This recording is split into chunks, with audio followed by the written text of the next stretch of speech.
পরমহংস উপাধিতে ভূষিত করেন। 1367 বঙ্গাব্দে নাকতলায় তৈরি হয় দুর্গাপ্রসন্ন পরমহংসদেবের কেন্দ্রীয় আশ্রম। এছাড়াও ভুবনেশ্বর, কাশী, বৃন্দাবন, হরিদ্বার এবং পুরীতে রয়েছে শাখা আশ্রম। পলাশীতে রয়েছে আচার্য দুর্গাপ্রসন্ন হাই স্কুল সহ আরো অন্যান্য বিদ্যালয়।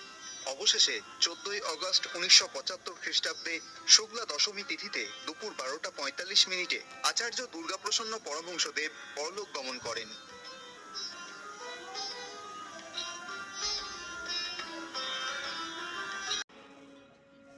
যেখানে মন ভালো নেই সেখানে ভগবান থাকেন না, যেখানে দুই আছে সেখানে আমি থাকি না, যেখানে মিল আছে সেখানে আমি থাকবো, মহা সুখে থাকবো। আর দুই যেখানে আছে আমি সেখানে যাই না, এটা তোমরা জানবা। আমার শিষ্যদের আমি বলিতেছি, তোমরা সম্প্রদায় নিয়া কোনো বিবাদ করিবা না, ইহাতে ভগবানকে ছোট করা হয়। ভগবানকে নিয়া সাধারণ লোকের মতো একটা দলাদলি করা হয়। এইরকম তোমাদের ভেতরে যেন কোনো ঘটনা না ঘটে, ইহাতে গুরুতর অপরাধ হয়।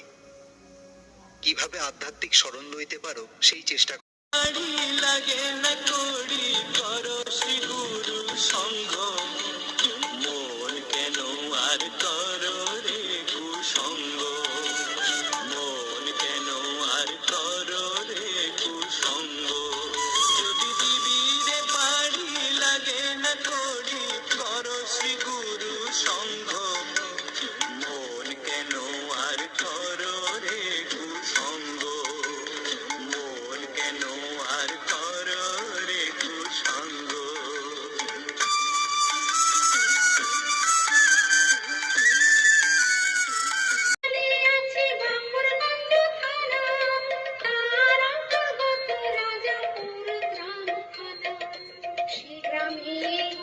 চরণ চক্রবর্তী ঘরে জন্মে গুরু চিহ্ন